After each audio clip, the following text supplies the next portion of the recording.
It went pretty okay. My name is Bjarne Haug, and I'm a serial entrepreneur. I got one exit.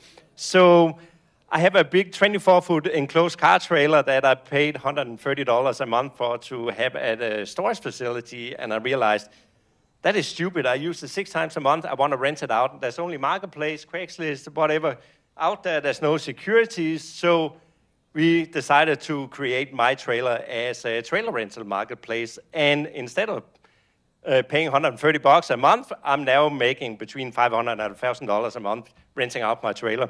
So we are only in Austin at the moment. We got a couple of rentals outside of Austin. We rent a lot of trailers. So we are looking for some seed money to actually conquer the whole state of Texas and eventually nationwide. And we're also looking for a insurance partner. And that's basically it. Burning Man.